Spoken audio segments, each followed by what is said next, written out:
Hey guys, welcome back to another episode. Now, once the car's done, I obviously won't have to do another rundown because you would have seen everything that has happened to the actual car. If this is your first video you're watching, then jump back onto the channel. There is the full first stage build and the rebuild on there. So yes, get amongst it. Don't forget to subscribe. Now, one thing I forgot to put in the last video was taking this bad boy out. As I mentioned, I have only taken this out because I want to paint it all, but as well, the diff center is going to come out and need to check everything in there, bearings and whatever else. The axle seals and bearings all going to be replaced, drums, the brake cylinders, everything, rubbers, everything that I can.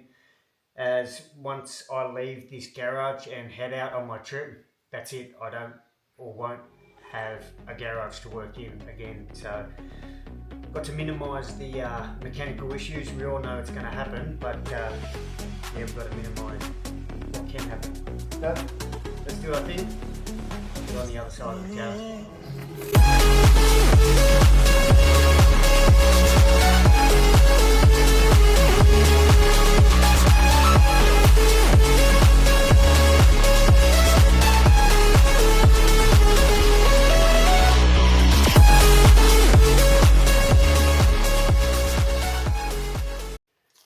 So one of the first jobs I really want to finish off today is this water pump. Now I've had to remount that in a different spot before. It was up on the side here, but it wasn't going to work out with the taps and stuff. So I really want a tap to sit in there. I'm still debating whether to cut that off and then have a flap folded the same shape as the toolbox and have that hinge out. So when I want to use the tap, I just lift that up, plug in whatever I want.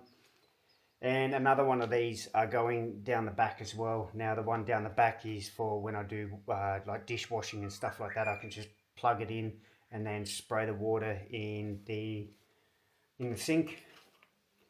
Yeah, went to good old Bunno's, bought lots of stuff. They didn't have my barb fittings. I don't want to use hose connectors on all the joints. I want to pretty much like a permanent mount. Get a barb fitting for the end. Slide the hose over with a clamp. So let's get cracking into that. So there we go. I've got that tap on the side. That should be alright. Just have to buy some more fittings to connect it up to the T-piece that runs off the water pump. I've got this hose that connects to the one around the back. We'll go have a look at that. So we got this one down here behind the rear toolbox. Now I'm pretty confident that's in a spot where I will not knock it off. This car's not built for hard wheeling, so I don't ever see myself in a position where that should be in the way. So while we're on this side, as you can see under the car, there is an absolute awful lot of space, wasted space up there. So what I'm going to do is try and get an auxiliary fuel tank made up. From my measurements, it works out to be about 60 litres. So I've currently got a 110 litre long range tank. Now with the extra 60, I should be looking at, well, obviously 170 litres. But if the motor's doing what it should at 14 litres per 100, I'm looking at about 1200 Ks per the two fuel tanks, which is going to be good when I'm like out in the middle of nowhere. I won't have to really stress that I'm going to run out of fuel or anything like that. So I'll have a pump on the side, and then inside the cab I can just flick the switch and then pump that fuel into the main tank. Make life a little bit easier. Alright, so just on the driver's side, I'm going to start stuff around with getting some measurements and stuff for the Julka corner. Now, I was lucky enough to score this off a good friend of mine, Beck. She upgraded to a diesel hot water system in her camper, so I bought this. This has got the full kit and caboodle. It's got the one that you can plug in, and it's got the pump where you can draw from a different water source. I've only got a 70 litre tank, so I do not really want to be constantly having a shower out of that, unless I'm close to another, you know, fill up point or something like that. But the Joker got to go toilet is up here, and this, that'll sit there when it's not in use. It won't be permanently mounted there. So when I want to have a shower, obviously I get this out. I still got to get in contact with rugged 4x4 because I want to get their shower tent. That'll go up here somewhere, and then I can mount this or find a spot for this to hang. The gas can go into there. Water can either go into this tap or from a creek or whatever water source. And then, yeah, get naked, have a shower. So we're just going to work out shelf height, because the good thing about this is from the bottom of the hoses to the top are very, very similar to the height of the Joker got to go toilet. So we can work all that out.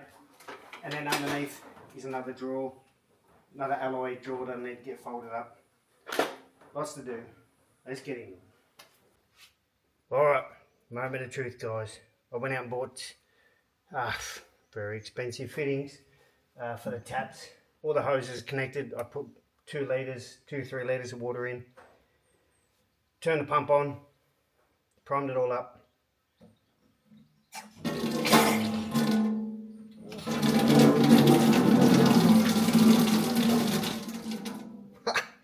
Better pressure than the house.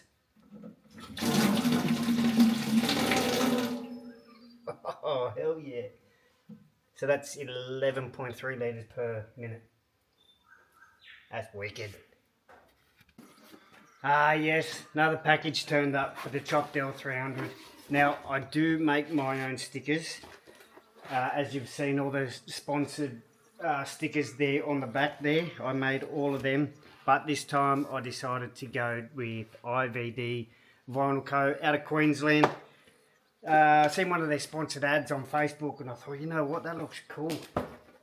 Oh, and they even give you lollies. How cool is that? Right, so I ordered a banner sticker from them. That'll go at the top here, but I'm not going to show you how to install stickers because that's boring. I'll see you when it's on the car. I think it's in the right spot. I know the centre is, just the heights on the side, because the lettering itself is about 90mm. Now with the lettering, it's got a bit of a banner at the top, so, and around the sides.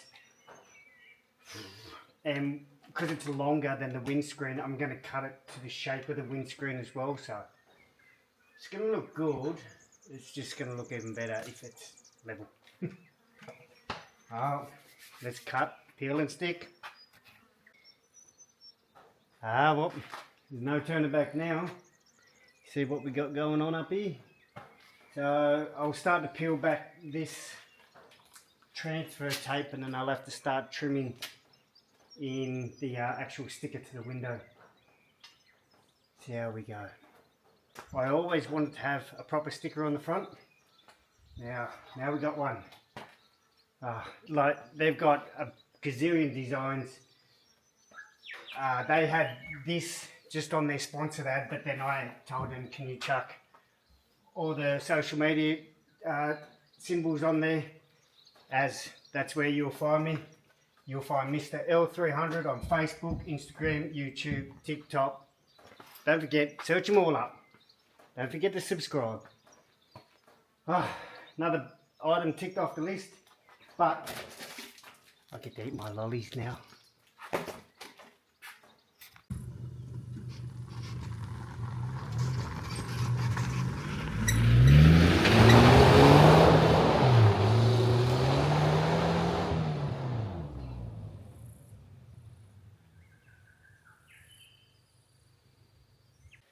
Alright, so another job on the list. This is a 110 amp alternator. This won't fit on the V6 motor. I am not 100% sure, but I think this bracket is just that tiny bit too big. I could cut that off, but I don't know if the pulleys line up exactly the same. Because this, I believe this is off a V8 or something. That's got the V rib belt, whatever you want to call it. And then the Commodore's obviously still the V6 has got the 6 rib. So, don't know. But what I'm actually going to do is polish it up, because I don't like black and it's not going to suit the theme of the car. So I've got the back casing of 85 amp. So what I've been told is the 110 guts can fit inside the 85. But to me as well, it looks like the back end is exactly the same. It might be, but just to play it safe, I'm going to start polishing this bad boy up. I had to have a good search through the car to find the safety specs, because the old work bus has been doing too many drifties. Alright, so as well, I went down to the shop this morning and I bought a couple of things. First things first, I had to buy one of these. I didn't have one that was big enough. This is stage 1 cutting, stage 2 and then stage 3, which is the high polish. And I was starting to run out of this good stuff. So we've got the cutting compound one, which is the brown one. Then we've got the high polish, which is the white one. So I'll chuck this cutting wheel back on and we'll get started.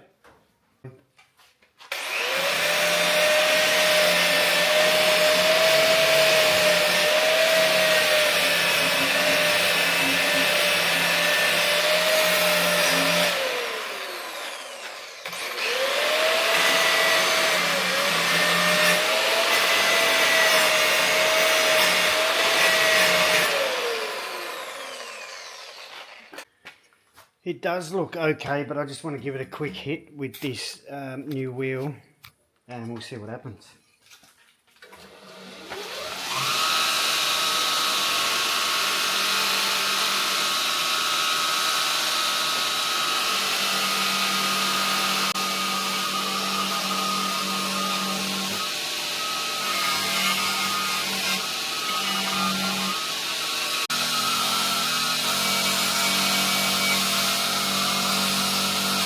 See?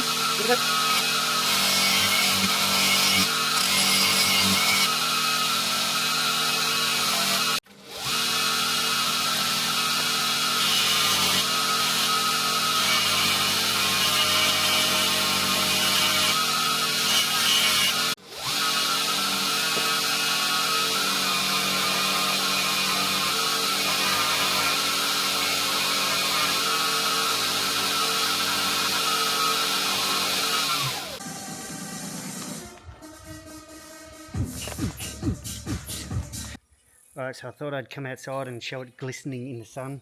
Obviously this is what it looked like before. I probably only put about a good half an hour work into it. And look at that. Some spots are way better than others. Like this one's good, that's good, but then still got a bit of corrosion or whatever else. What I did do is give it a quick sand with sandpaper, like a 1000 grit, 1200 grit. So I might have to do that again and then try to polish it up again. Alright, so another job left to do is to finally finish off wiring up this inverter.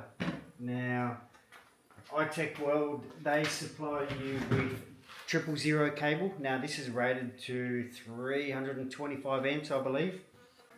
I could order some of this stuff online, which I'd prefer to go 000, but I went to JCar and I got 00. Now 00 is only rated to 250 amps.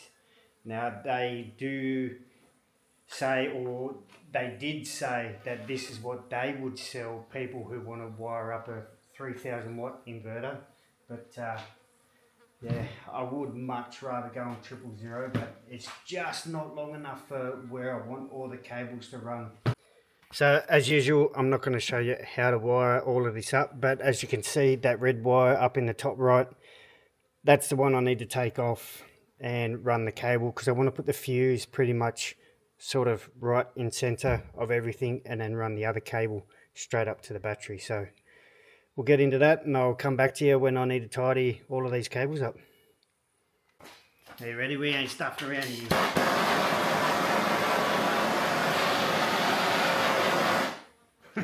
He melt the cable.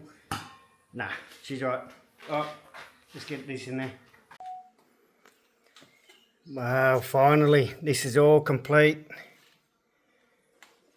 Here we go. So, when we get to camp, we hit the induction remote. Turn that bad boy on. Then down here with the power points, red is on. This lead here goes to the one out the back. So excuse the mess. Pull the drawer out. Slide the induction cooker out. Plug that in. Oh, don't turn on. Well, it won't turn on because it's induction. Need a pan on top. Alrighty, so I'm probably going to wrap this video up here. It's starting to drag on a little bit now, but there's so much to do. There's so much done. And very importantly, I need to put another sticker on the back. Now, I cannot thank you guys enough for the love, support, and especially these people. They put in a massive effort to get the chopped L300 to where it is today. And another one, add to the list, old mate from Auto Trim in Moona. Now he's responsible for making the interior look as sexy as it does. So make sure you jump on the Facebook. You can find him, Auto Trim Moona. As I said, pricing very, very competitive compared to anybody. High quality work. So yeah, massive shout out to you. There you are, mate. You have deserved your spot on the back wall. Thank you. Other than that, guys, I will see you on the next one. Got some exciting stuff coming up, so yeah, we'll see you then.